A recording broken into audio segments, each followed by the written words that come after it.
देहरादून से है राहत की खबर सामने आ रही है, जहां बीते कुछ दिनों से जंगलों में भीषण आग लग रही थी, जिस पर वन विभाग को काबू पाने की बड़ी मुश्किलों का सामना करना पड़ रहा था। आपको बता दें, वहां मौसम ने अपना मिजाज बदला है और हल्की बारिश होना शुरू हो गई है, जिससे जंगलों की आग कम होने लगी है। वहीं देखा जाए तो अब 735 हेक्टेयर जंगल प्रभावित हो चुका है और आग लगने की 606 घटनाएं दर्ज हो चुकी हैं, जिससे वन विभाग को 15,25,000 से अधिक का नुकसान हुआ है।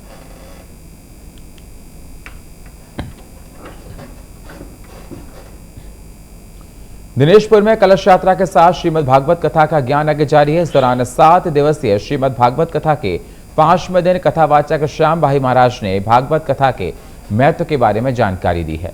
आपको बता दें, भागवत कथा के प्रथम दिन महिलाओं और पुरुषों ने कलश के साथ भागवत पुराण को लेकर नगर में शोभा यात्रा निकाली। साथ ही 7 दिवसीय कथावाचक श्याम भाई महाराज ने कहा कि सभी कथाओं में श्रीमद् भागवत कथा श्रेष्ठ है।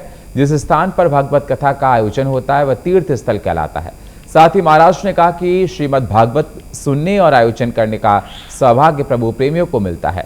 इसे सुनने से मनुष्य बुराई त्याग कर ध्यान के रास्ते पर चलने के साथ साथ मोक्ष को प्राप्त करता है।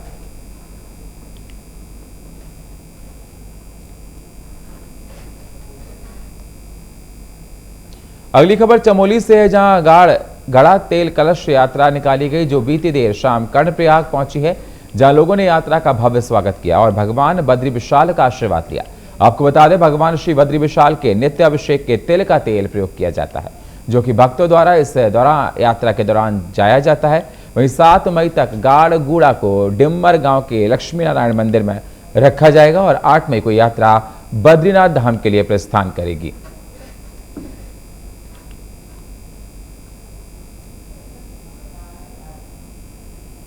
अगली खबर रुड़की से है, जहां लक्सर स्टेशन पर एक यात्री ट्रेन में चढ़ के दौरान ट्रेन से नीचे गिर गया। वहीं मौके पर मौजूद महिला जीआरपी कांस्टेबल ने बहादुरी दिखाते हुए यात्री को बाहर निकाला। आपको बता दें, जम्मू से सियालदे जाने वाली ये ट्रेन लक्सर स्टेशन पहुंची। यहां एक यात्री खाने पीने का सामान लेने के लिए नीचे उतर गया। वहीं ट्रेन की देखते ही देखते ट्रेन चल पड़ी और हड़बड़ी में यह हादसा हो गया। इस दौरान कांस्टेबल उमा की सूझबूझ ने बड़ा हादसा होने से बचा लिया। इस मौके पर मौजूद लोगों ने उमा की जमकर तारीफ की है।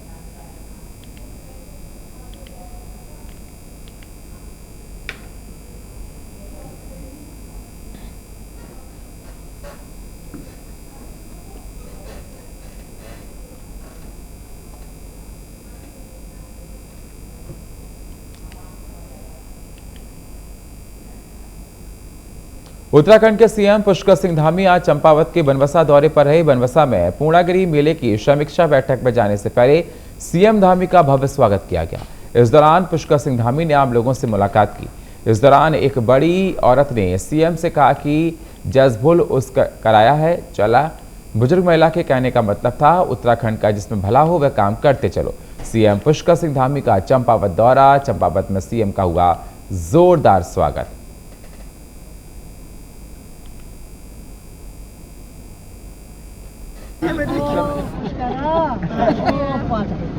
चला ओ छोना तो कांच है जस के उत्तराखंडो भल हुई जा उसको।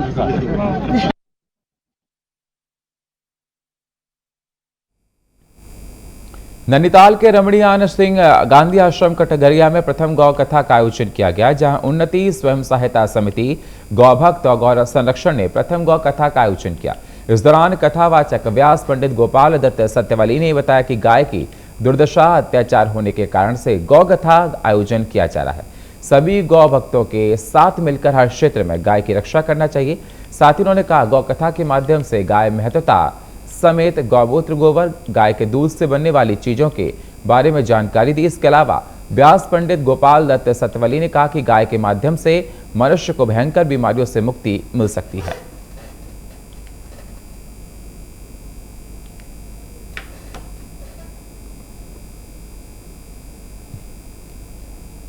एसओजी देहरादून और एसटीएफ मेरठ की संयुक्त टीम ने ऑनलाइन इंजीनियरिंग एंट्रेंस परीक्षा में नकल कराने वाले गिरोह का भंडाफोड़ किया है। संयुक्त टीम ने नकल माफियाओं पर बड़ी कार्रवाई करते हुए 2 लोगों को गिरफ्तार किया। इस मामले में 2 अभियुक्त वांछित हैं, जिन्हें पुलिस ने जल्द गिरफ्तार करने की बात कही। आपको बता दें, अभियुक्तों के पास से 1 लैपटॉप, 3 मोबाइल फोन और परीक्षार्थियों के एडमिट कार्ड समेत अन्य दस्तावेज बरामद किए गए हैं।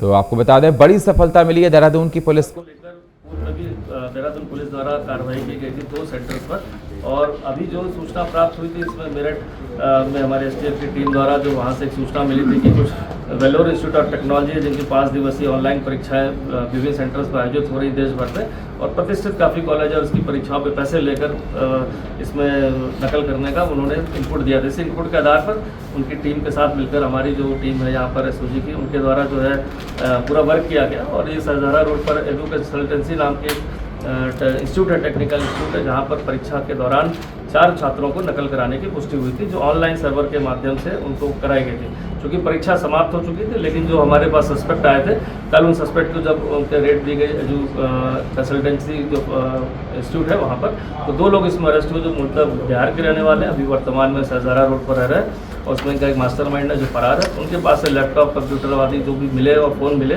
उस पर ऑनलाइन परीक्षा कराने के नकल के, और साथ ही 4 अभ्यर्थियों को जो लगातार नकल कराने का जो सॉफ्टवेयर बना के उनको सर्वर के माध्यम से शेयर किया जा रहा था, उसके काफ़ी सारे साक्ष्य मिले हैं। और विभिन्न धाराओं में और IT एक्ट की धाराओं में मुकदमा दर्ज किया गया, 4 छात्रों के नाम आए, और साथ ही साथ जो इंस्टीट्यूट की जो परीक्षा आयोजित की जा रही थी उनको भी हम ऑफिशियली सूचना वहाँ पर भेज रहे हैं।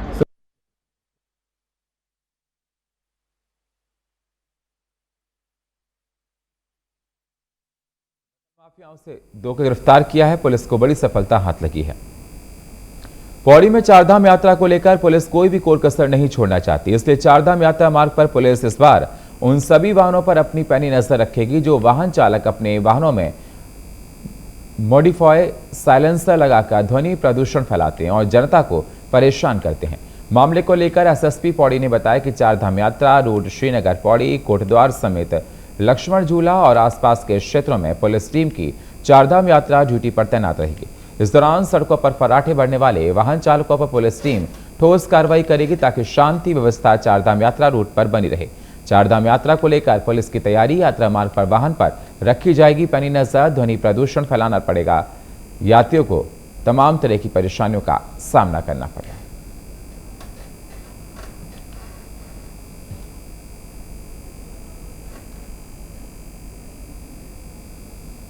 मसूरी में उत्तराखंड संघर्ष समिति का गठन किया गया, जो एक गैर राजनीतिक संगठन है, जिससे कि मसूरी की कई समस्याओं को संबंधित विभाग के माध्यम से हल करवाया जा सके। मसूरी में प्रेस वार्ता करते हुए उत्तराखंड संघर्ष समिति से जुड़े लोगों ने कहा कि मसूरी में विभिन्न प्रकार की समस्या है, लेकिन राजनीतिक दलों के लोग इन समस्याओं के निदान के लिए कोई ठोस कदम नहीं उठा रहे हैं। बीजेपी कार्यकर्ता भी इस दिशा में कोई काम नहीं कर रहे हैं, जिससे लोगों को भारी परेशानियों का सामना करना पड़ रहा है। उत्तराखंड संघर्ष समिति का हुआ गठन, कई समस्याओं के हल कराने को लेकर हुआ है गठन।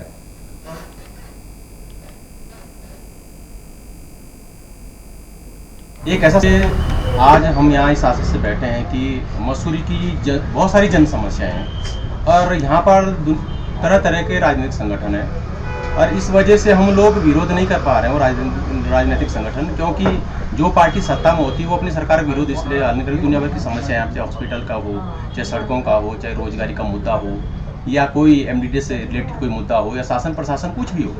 इसी वजह से वो विरोध ही नहीं कर पा रहा है कि भाई हमारी सरकार, हम कुछ बोलेंगे तो फिर गड़बड़ हो जाएगा, बोलने नहीं दिया जाएगा, मतलब प्रेशर में आदमी रहता है। तो हम सभी लोगों ने एक विचार करके एक ऐसा संगठन हम लोगों ने आज बनाया है कि ताकि पॉलिटिकल सिस्टम से हटके गैर राजनीतिक संगठन हमने ये बनाया है।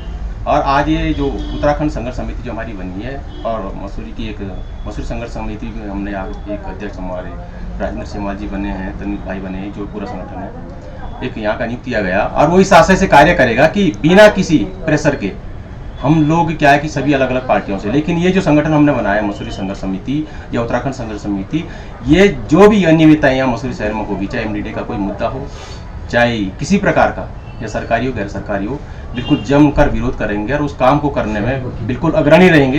किसी प्रकार का कोई नॉन पॉलिटिकल ये हमारा संगठन है जो हमेशा कार्य करेगा, गलत का विरोध करेगा, चाहे वो किसी प्रकार का कोई। मसूरी का मॉल रोड पर्यटन की दृष्टि से काफी महत्वपूर्ण जगह मानी जाती है, जिसके सौंदर्यीकरण किए जाने को लेकर सरकार ने 7 करोड़ रुपए से ज्यादा खर्च किए हैं। लेकिन मॉल रोड के निर्माण के दौरान मसूरी गांधी चौक के पिछले साल 10 मीटर सड़क का हिस्सा क्षतिग्रस्त होकर गिर गया था।